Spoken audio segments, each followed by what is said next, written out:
మహాత్మా గాంధీ జాతీయ ఉపాధి హామీ పథకాన్ని యథాతథంగా అమలు చేయాలని విబి రామ్జీ చట్టాన్ని రద్దు చేయాలని కోరుతూ కాకినాడ కలెక్టరేట్ వద్ద సిపిఐ-ఎంఎల్ లిబరేషన్ అనుబంధ ప్రజా సంఘాల ఆధ్వర్యంలో ధర్నా నిర్వహించారు. ఈ ధర్నాకు ముఖ్య అతిథులుగా సిపిఐ-ఎంఎల్ లిబరేషన్ పార్టీ బ్యూరో సభ్యులు కామ్రేడ్ వి శంకర్, రాష్ట్ర కార్యదర్శి కామ్రేడ్ బి బంగారావు పాల్గొన్నారు. ఈ సందర్భంగా వారు మాట్లాడుతూ, కేంద్రంలో మోడీ ప్రభుత్వం భారత కార్మిక వర్గంపై, వ్యవసాయ కూలీలపై, భారత రైతాంగంపై, ప్రజాస్వామ్యంపై దాడిని తీవ్రతరం చేసిందన్నారు. అందులో భాగంగానే భారత రాజ్యాంగ హక్కులను కాలరాస్తూ తమ ఆర్ఎస్ఎస్ ఎజెండాను అమలు చేస్తూ భారత రాజ్యాంగంపై దాడిని మరింత ఉధృతం చేసిందని ఆగ్రహం వ్యక్తం చేశారు. కార్పొరేట్లకు అనుకూలంగా తెచ్చిన 4 లేబర్ కోడ్లను రద్దు చేసి కార్మిక చట్టాలను అమలు చేయాలని డిమాండ్ చేశారు. మహాత్మా గాంధీ జాతీయ ఉపాధి హామీ చట్టాన్ని యథాతథంగా అమలు చేసి సంవత్సరానికి 200 రోజుల పనులు కల్పించాలని కోరారు. కనీస వేతనం 600 రూపాయలు ఇవ్వాలని, ఉపాధిని ఒక హక్కుగా కల్పించాలని, గతంలో అమలు చేసిన విధంగా కేంద్ర ప్రభుత్వమే 90% నిధులను ఇవ్వాలని, మోడీ ప్రభుత్వం తెచ్చిన విబి రామ్జీ చట్టాన్ని రద్దు చేయాలని డిమాండ్ చేశారు. ఈ కార్యక్రమంలో పార్టీ రాష్ట్ర కమిటీ సభ్యులు ఎగ్గుపాటి అర్జునరావు, ఏ ఉదయ్ కిరణ్, జిల్లా కార్యదర్శి కె జనార్దన్, ఏఐసిసిటియు రాష్ట్ర నాయకులు గొడుగు సత్యనారాయణ, వ్యవసాయ గ్రామీణ కార్మిక సంఘం జిల్లా కార్యదర్శి మానుకొండ లచ్చబాబు, అఖిల భారత ప్రగతిశీల మహిళా సంఘం జిల్లా అధ్యక్షురాలు ఎస్ అప్పలరాజు తదితరులు పాల్గొన్నారు.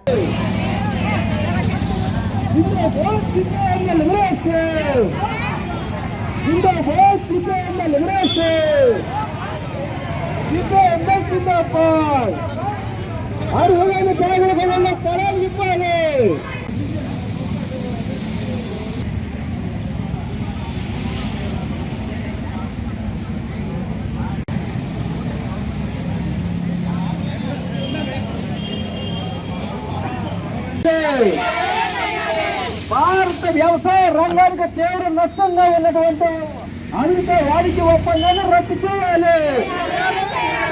వ్యవసాయ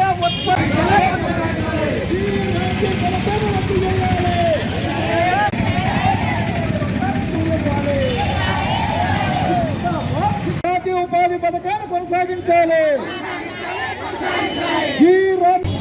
We are having this demonstration today. That is because the Modi government, NDA government, has already declared scrapping of MNREGA and the adoption of VB Ramji. We don't call it G Ramji because the Modi's plan is to make everyone to call it Ramji. But the fundamental difference is that MNREGA, the right for the workers, agricultural workers, the right of employment was inherent in the law. But this VB Ramji has stolen away the right. So now the government is saying that only whenever the government wants to give job, they will give.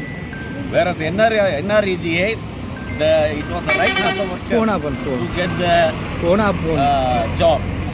So and earlier there was a provision that 15 days after submitting the application, if the government is not able to give any job, the workers were supposed to give the wages.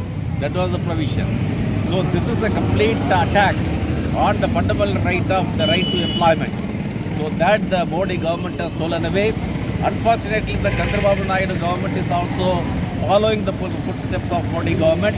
So we condemn the Modi government at the center and also the Chandrababu Naidu NDA government in the state. And this is one of the important reasons why we are conducting the struggle. And this VB Ramji should be scrapped immediately. 200 days of work and 700 rupees wages should be given all the agricultural laborers. That is our demand.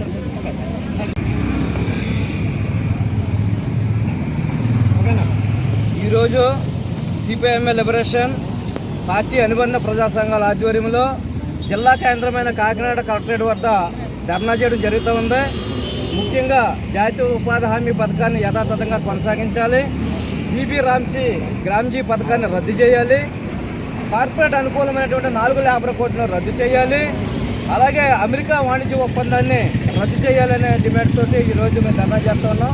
మరి ముఖ్యంగా చంద్రబాబు నాయుడు అధికారం రాకముందల గ్రామీణ ప్రాంతాల్లో ఇల్లు లేని ప్రతి కుటుంబానికి కూడా 3 సెంట్ల ఇళ్ల స్థలం ఇస్తామన్నారు.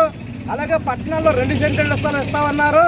అలాగే పెన్షన్లు ఏదైతే ఉందో పెన్షన్ లేని వ్యక్తిని లేకుండా చేస్తామన్నారు. ఇటువంటి హామీలన్నీ కూడా ఈరోజు గాలి వదిలేశారు. ఇప్పటికే 3 సెంట్లు ఇళ్ల స్థలం లేదు, 2 సెంట్లు ఇళ్ల స్థలం లేదు, హౌసింగ్ లోన్లు లేవు. ఈ విధంగా పెన్షనర్స్ ఏదైతే ఉందో పెన్షన్లు పెట్టుకోమన్నారు తప్ప ఈ రోజుకి పెన్షన్ లేవు. కాబట్టి ప్రభుత్వం తక్షణం స్పందించి ఇచ్చిన హామీని అమలు చేయాలి. అలాగే విద్య వైద్య రంగంలో ఏదైతే వ్యాపారీకరణ చేస్తామన్నారో పూర్తిగా ప్రభుత్వం ఈ రంగాన్ని తొలగింది. తక్షణం విద్యని వైద్య రంగాన్ని కూడా ప్రభుత్వ చొరవ తీసుకుని ఉచితంగా దాన్ని ఇవ్వాలా. అలాగే వైద్య రంగాన్ని ఏదైతే కార్పొరేట్ తాకట్టు పెట్టే పీపీపీ పద్ధతిలో కార్పొరేట్ తాకట్టు పెట్టే విధానాన్ని కొనసాగిస్తున్న ప్రభుత్వం ఈ ఆలోచన విరమించాలా. భారతదేశ ప్రజల యొక్క అన్ని హక్కుల్ని ప్రభుత్వం భరించాలా. కార్పొరేట్గా రాయితీలు కట్టబెడతా ఉన్నారు. ప్రజల సొమ్ములు బ్యాంకుల్లో దాచుకుంటే ఆ సొమ్ములతోటి కార్పొరేట్ రుణమాఫీలు చేస్తూ ఉన్నారు. కానీ పేదలకి, చిన్న వర్గాలకి, రైతాంగానికి కూడా ఏ విధమైన సబ్సిడీలు ఉచితాలు లేకుండా చేస్తూ ఉన్నారు. ఈ ప్రభుత్వం భారతదేశ ప్రజల యొక్క హక్కుల్ని కాలరాస్తూ ఉంది, రాజ్యాంగంపై దాడి చేస్తూ ఉంది. ఈ విధానాలు విరమించుకోవాలని మోడీ ప్రభుత్వానికి రాష్ట్రంలో ఉన్నటువంటి కూటమి ప్రభుత్వం మద్దతుని విరమించుకోవాలని, ప్రజల యొక్క హక్కుల్ని కాపాడే విధంగా ఉండాలని ఈ సందర్భంగా మేము డిమాండ్ చేస్తూ ఉన్నాం. నా పేరు కోడి సత్యనారాయణ, సిపిఎంఎల్ లిబరేషన్ పార్టీ రాష్ట్ర కార్యదర్శిని. మరి ఈరోజు ఈ ధర్నా ప్రధానంగా మరి మహాత్మా గాంధీ ఉపాధి పథకాన్ని యాజిటీగా కొనసాగించాలని, అలాగే గ్రామ్జీ పథకాన్ని ఏదైతే ఉందో రద్దు చేయాలని మేము కోరుతా ఉన్నాం. ఎందుకంటే వాళ్ళు కొత్తగా పెట్టినటువంటి చట్టంలో వాళ్ళు చూపించిన చోటే పని చేయాలి తప్పించి వీళ్ళు ఎన్నుకున్నటువంటి చోట కాదు. అలాగే పని కోసం వాళ్ళు అప్లికేషన్లు పెట్టుకుంటే ఇంతకుముందు పని ఇచ్చేవారు, కానీ వాళ్ళు పని చూపించాలంటేనే పని ఇస్తారు తప్పించి ఇప్పుడు కొత్తగా కోరుకుంటే పని ఇవ్వడం లేదు. అలాగే గతంలో ఉన్నటువంటి చట్టంలో మరి పని దినాలు ఏదైతే 14 రోజుల్లో మొత్తం ఏదైతే చూపించకపోయినట్టయితే వేతనం కూడా ఇవ్వాలి, కానీ ఇప్పుడు దాంట్లో అది కూడా తీసి పారేశారు. అలాగే ఇంకా ప్రధానమైనది ఏంటంటే రాష్ట్రాలు చాలా ఆర్థికంగా కృంగిపోయి ఉన్నాయి. ఇటువంటి పరిస్థితుల్లో మరి దీనికి ఏదైతే ఉన్నదో వాళ్ళు 60% ఇస్తాము, 40% రాష్ట్రాలు భరాయించాలని చెప్పి వాళ్ళు అంటూ ఉన్నారు. గతంలో 90% ఇచ్చేవారు, 10% రాష్ట్ర ప్రభుత్వాలు భరాయించాయి. కానీ ఇప్పుడు ఏదైతే ఉందో ఈ రకమైనటువంటి రాజు పెట్టడం ద్వారా గతంలోనే చాలా కూలీలకు ఏదైతే ఉందో ఇప్పటికీ వేతనాలు చెల్లించలేదు. మరి వీళ్ళు ఏదైతే ఉన్నదో ఎంతవరకు చెల్లిస్తారని ఒకసారి మనం ఆలోచించాలి. అందుకని ఇక్కడ ప్రధానంగా మహాత్మా గాంధీ మీద జరుగుతున్నటువంటి దాడిగా మేము చూస్తూ ఉన్నాం. ఇది ఆయన పేరుని ఏదైతే ఉందో తొలగించడానికి ఈ రకమైనటువంటి ప్రయత్నాలు చేస్తూ ఉన్నారు. ఇక రెండోది ఏంటంటే భారత అమెరికా వాణిజ్య ఒప్పందం ఏదైతే ఉన్నదో మొత్తం మన భారతదేశానికి చాలా నష్టం అని చెప్పేసి మొత్తం పార్లమెంట్లో అన్ని ప్రతిపక్ష పార్టీలు చాలా గొడవలు పడుతూ ఉన్నాయి. ఆ రకంగా అమెరికాతో మొత్తం బుర్రొచ్చుకొని జూ హుజార్ అని చెప్పేసి మోడీ గారు కుదుర్చుకున్న ఒప్పందం ఏదైతే ఉన్నదో మన భారత ప్రజాస్వామ్యానికి చాలా గొడ్డలు పెట్టు, మన సౌరభాత్వాన్ని ఏదైతే ఉన్నదో వాళ్ళు తాకట్టు పెట్టినట్టు అయ్యింది. అందుచేత వాణిజ్య ఒప్పందాన్ని ఏదైతే ఉందో తక్షణం దాంట్లో బయటకు వచ్చి దాన్ని రద్దు చేసుకోవాలనేది, మనకి ఆత్మగౌరవం నిలబడాలంటే మన వైపు నుంచి ఏదైతే ఉన్నదో మనం కూడా గట్టిగా నిలబడి నెగోషియేట్ చేసి ఒప్పందాలు చేసుకోవాలి. ఒప్పందం కుదుర్చుకోవడం తప్పలేదు, కానీ ఈ మొత్తం బాగా ఆత్మగౌరవం తాకట్టు పెట్టే ఒప్పందాన్ని ఏదైతే ఉందో మేము తీవ్రంగా వ్యతిరేకిస్తూ ఉన్నాం. అదే రకంగా ఈరోజు కలెక్టర్ గారికి మొత్తం జిల్లాలో ఉన్నటువంటి డిమాండ్ అన్నిటి మీద మనం ఇచ్చాము. ఆయన జాయింట్ కలెక్టర్ గారు ఉన్నారు, నేను తప్పనిసరిగా 10 రోజుల్లో మొత్తం ఎన్నిటిని కూడా చూస్తామని చెప్పేసి వారు చెప్పడం జరిగింది.